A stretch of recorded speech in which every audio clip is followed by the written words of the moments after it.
आज का दिन सिर्फ एक और राइड नहीं है। आज हमारी लद्दाख जर्नी एक नया चैप्टर में एंटर करने वाली है। अभी हम हैं जिस्पा में और कुछ ही देर बाद हम लिंक लेंगे उन रास्तों पर जहां हर किलोमीटर एक नया चैलेंज और एक नया नजारा लेकर आता है। आज पहली बार इस पूरी एक्सपीडिशन में हमें बर्फ देखने को मिलेगा। हम क्रॉस करेंगे सिंगखुला पास और हम फाइनली पहुंचेंगे लद्दाख में। अगर सब कुछ प्लान मुताबिक रहा तो आज हम राइड करेंगे जांस्कार की उस मशहूर ऑफ-रोड सेक्शन पर जिसे लद्दाख का टफेस्ट ऑफ-रोड स्ट्रेचेस में एक माना जाता है। और इसी एडवेंचर के एंड पर हमारा इंतजार कर रहा है एक ऐसा लैंडमार्क जो हर लद्दाख ट्रेवलर के बकेट लिस्ट में होता ही है, गोनबोरंगजुन।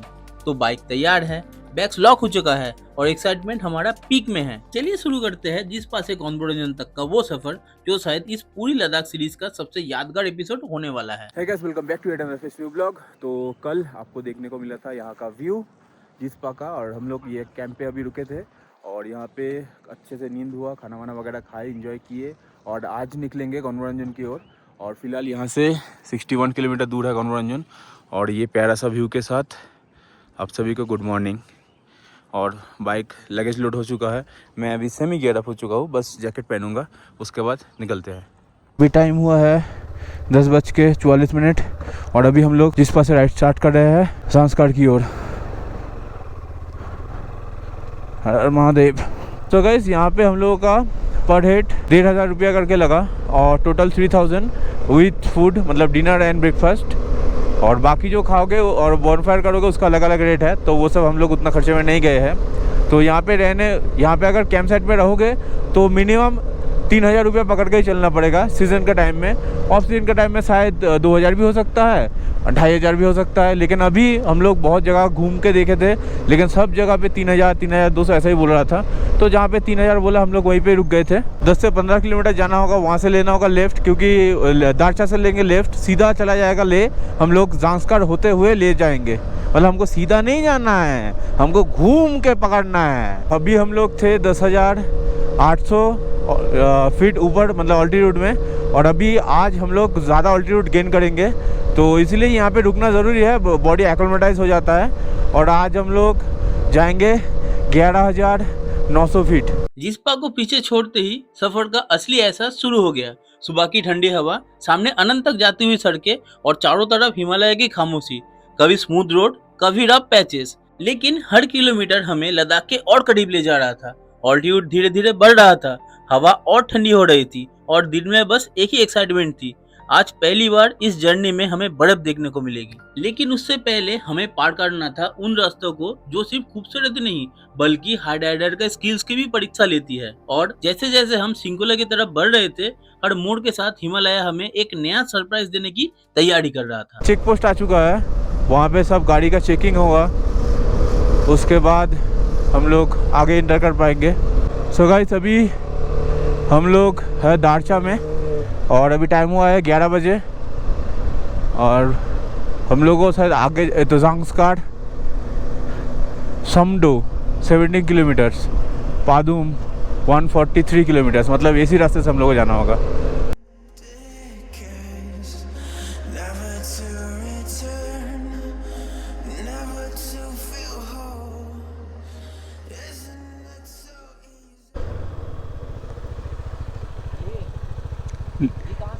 ये जांस्कार होकर जाएगा, आइडिया नहीं है।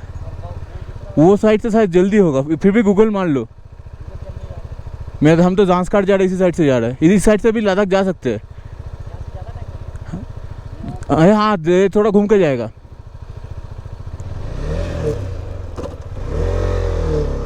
ऐसे बात के जैसे मैं मतलब लद्दाख 50 बार आ चुका हूँ कि कहाँ से जा सकते हैं कहाँ से नहीं, ऐसे मतलब मैप देख के आइडिया हो गया है। ऊपर से इतने दिन से वीडियो वगैरह सब देखते रहते थे, तो फाइनली तो आ भी गए हैं, तो वो भी कुछ काम में आता है।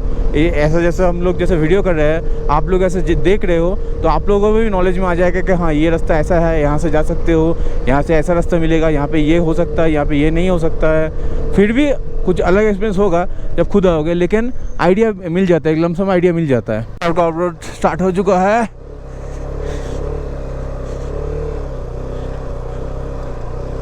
इसीलिए तो अपन आएला है इधर। बस हम लोग ये ज़ांस्कर का हेलीपैड में रुक के थोड़ा सा फोटो वोटो वगैरह खींच लिए थे और अभी हम लोग जाएंगे सिंखुला पास। उसको थोड़ी देर बाद आएगा हिमाचल प्रदेश एंड लद्दाख बॉर्डर। ऐसे जाके ऐसे घूम के ऊपर से होके उतना ऊपर जाना पड़ेगा, फिर और ऊपर जाना पड़ेगा। बहुत ज़्यादा ऑल्टीट्यूड गेन हो रहा है। ये BRO इतना मेहनत से काम करता है, इसीलिए हम लोग इस रास्ते से जा पाते हैं। Look at the view boss.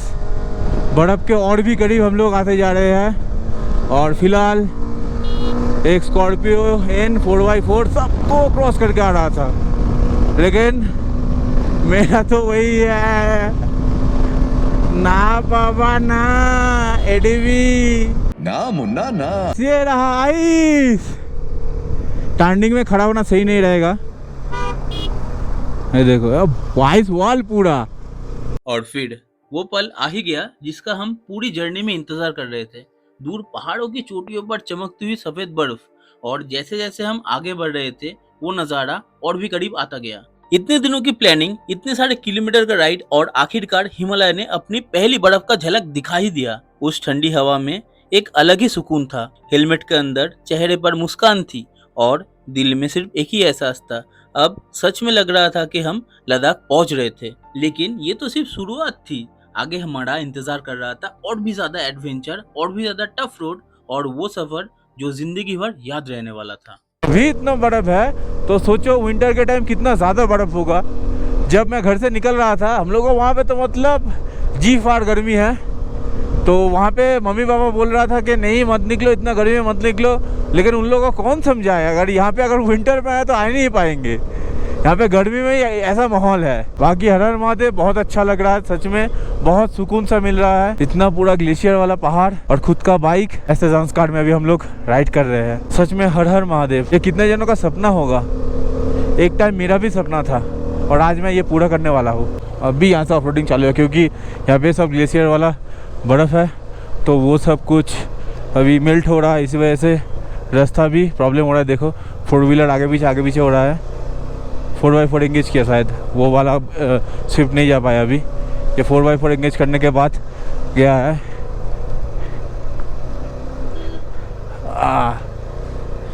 उठ रहा है स्विफ्ट भी उठ जा भाई।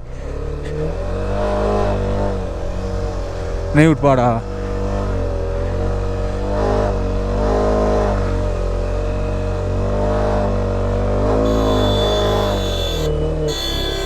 ज़ांस्कर का ऑफ रोड और इतना बर्फ में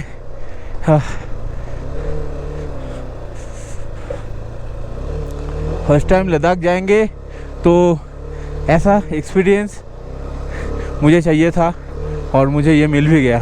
दोनों तरफ में आइस वॉल, बीच से अभी हम लोग गुजर रहे हैं। Next level feeling. ये देखो बर्फ का तलवार, त्रिशूल बन गया। ये देखो त्रिशूल बन गया। सो गाइस अभी 18 किलोमीटर बाकी है कोनबरंजन, और उससे पहले हम लोग ये प्यारा सा व्यू में फ़ोटो वगैरह उठा रहे थे, रील वगैरह ले रहे थे। यहाँ पे आके मैं बहुत ही ज़्यादा खुश हूँ। थैंक यू महादेव, हर हर महादेव। एकदम हल्का हल्का स्नोफॉल हो रहा है, एकदम हल्का हल्का। कैमरे में नहीं आएगा, मैं खुद ही नहीं देख पा रहा हूँ। और फिलहाल फिर से ऑफरोडिंग चालू, और ये बर्फ़ में ऑफरोडिंग अलग ही सुकून डाल देता है। फिलहाल भागा भागी कर रहा था, इसलिए ब्रीदिंग का थोड़ा सा इशू हो रहा था, लेकिन धीरे धीरे सब ठीक हो जा रहा है। Just look at the view man. कहाँ आ गए हम। व्यू जैसा है, रास्ता भी थोड़ा सा रिक्सी है। ये सब जगह में क्लच छोड़ दो, खाली कुछ नहीं करना पड़ेगा। डरोगे तो क्लच दबाओगे तो कुछ हो सकता है। ये मतलब मेरा ये एक्सपीरियंस हो गया है प्रैक्टिस करते, इसीलिए मुझे उतना प्रॉब्लम नहीं होता। फिलहाल छोटा छोटा एकदम पतला स्नोफॉल सा हो रहा है। अभी इसको क्रॉस करना होगा। हाँ, यही तो मांगता है।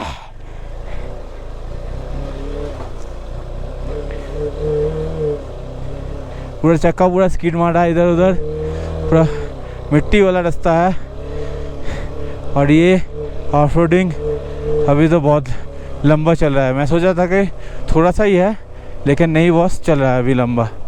फनल सब रेडी हो रहा है, और भी शायद ईजी हो जाएगा रास्ता। अभी हम लोग को शायद नीचे लेफ्ट लेना पड़ेगा। बोले गाड़ी इस तरफ जाएगा ना? अच्छा,